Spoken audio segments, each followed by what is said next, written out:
I mean, it was 5 o'clock in the morning. They knocked on the door. They lied. You know, I immediately knew what it was. So I went there to make sure I make wudu, you know, ablution, because I knew I wouldn't have that opportunity. And I told my wife, try to keep them for a couple of minutes until I get dressed and make wudu. And of course she tried. They threatened they're gonna knock down the door. So she opens the door and they come, you know, it's like 20, 30 people coming in a very vicious way. I get arrested. And the guy who was the head of the FBI at the time, he took me aside, he handcuffed me, and then he whispered in my ears, and he said, something like, you know, you're a terrorist, but he says it in a way that it took almost a minute. He's trying to say it very slowly. And then he put me in a car and walked me through and go the road that goes to the mosque that I founded and I was president of. And he said, you will never see this mosque ever again.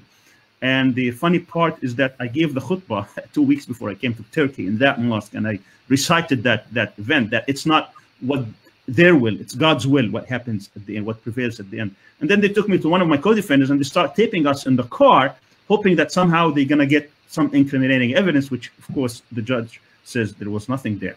And then they, you know, they put me in a very restrictive environment in which I couldn't see the evidence against me. I couldn't see my lawyers properly, and we had to struggle. And so I went through several hunger strikes, you know, decrying this. And of course, I went through 2 other hunger strikes after the case ended, and they started a new case against me, because this was very unusual for them to lose a case, and then they have to give it up.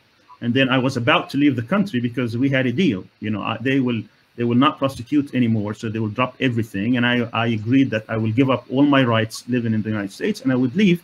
And we took the agreement of the Egyptian government at the time, but then they started a new case, and then I had to start new hunger strikes. At any rate, the conditions were horrible.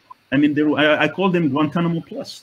Most of the Guantanamo prison restrictions were applied to me, and the plus being in the United States, you still have some access to your civil lawyers and this. But the guards themselves, at the beginning, of course, they thought, I mean, I had a guard to watch me 24/7, and then after a while, it was very expensive, and it was impossible. And then they took us to the SHU unit in a federal prison, which is given to punish prisoners. I mean, it's created to punish those who are, to discipline prisoners, and these are the type of conditions we're under. And even with that, we didn't have the full rights of those who are being punished, convicted felons, punished in federal prison. We were even having more restrictions. You know, I had to, every time I wanted to use a pen or I wanted to get a warm clothes during the winter time, I had to go to a judge because they wouldn't allow us.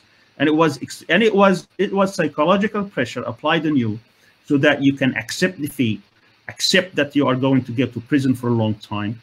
And unfortunately, you know, we had a good team of lawyers and we were strong mentally, in which we didn't give up and we continued to struggle. And of course, they applied all kinds of fear tactics in the community. They went and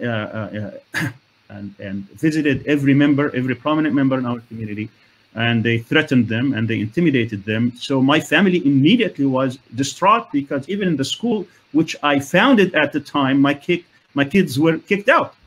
And just imagine the type of isolation they had to live through during these times, where all their friends have abandoned, most of their friends abandoned them. Luckily, the ones who stood by us and stood by by our case and by family were non-Muslims, because they knew us. You know, I had a pastor coming to see me when I, you know, almost once a week every Tuesday, and most of our community members at the time were very afraid even to mention the case, or because of the way they had been treated by the FBI, the intimidation, and the threats that they had received.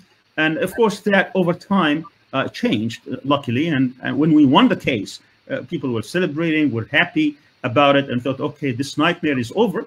And then I had to face another case in Virginia, and then I'm going to prison. And by the way, when I went to prison, I saw a different kind of America. People think America is the land of the free and the home of the brave and equal opportunity and due process. That's not the case at all. Minorities are being railroaded by this system of justice. They have no justice whatsoever. If you're Black or Latino and you get arrested in this country, good luck. Over half of the prisoners I saw were from these communities. They were treated horribly by the system. I was, for a very, very brief time, you know, I had many partners when I went to 14 different prisons. I was going from prison to prison all over the United States. So I would be with few days with different prisoners. Most of them are African American.